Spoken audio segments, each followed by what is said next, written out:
Welcome to Grimm's Frightmares. I'm your host, Joshua D. Maley, better known as Grimm. There's nothing quite like a historical site to make the past come alive. In the past, we've explored a haunted museum, but there are thousands of other historical sites, both known and unknown, all over the country. Old forts, battlefields, and too many haunted houses to name. Exploring these real-life locations is often dangerous. Most of them are closed or condemned in some way, and often it's highly illegal to even set foot on the property. And even if you do choose to brave those consequences, you just never really know what or who to expect on the other side.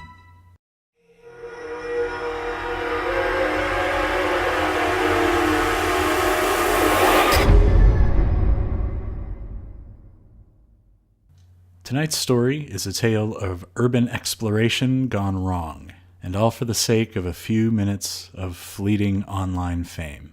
Let's see what happens when tonight's storyteller, tries to explore the Hilltop mansion in Harper's Ferry.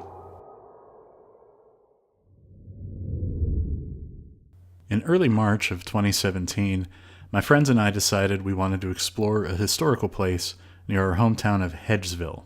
Now, me being a history buff, I decided to look up historical places in our area that were abandoned. I stumbled across a few places, but one in particular kind of piqued my interest.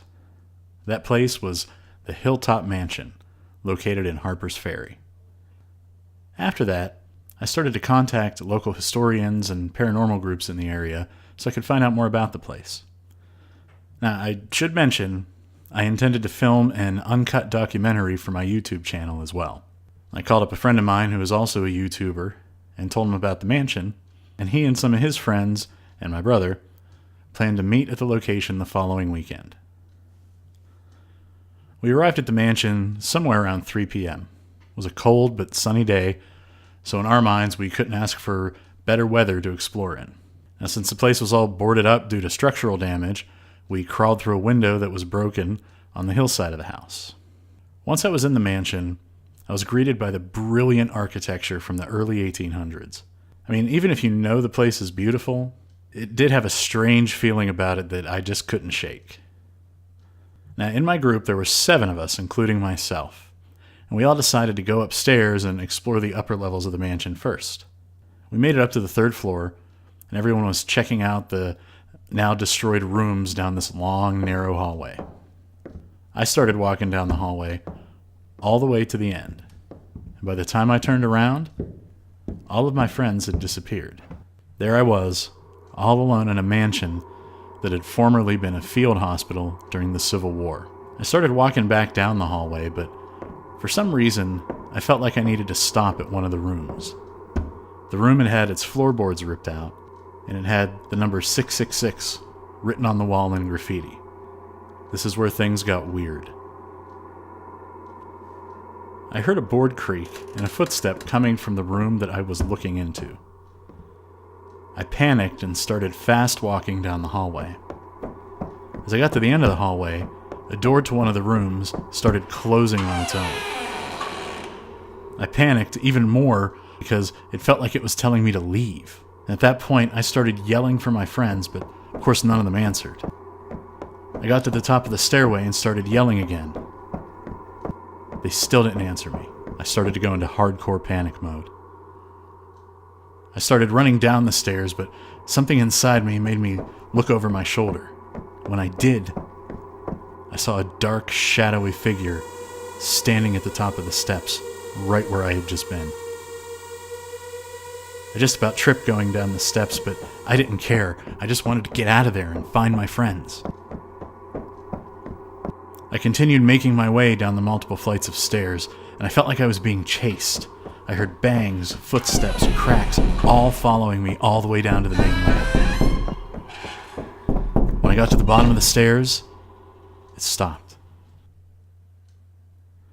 I took a minute, collected myself, and without thinking, I called my brother, who was with the rest of the group.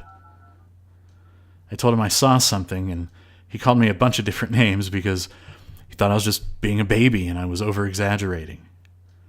Now, I remind you, I got all of this on camera, so I did eventually make him eat his words.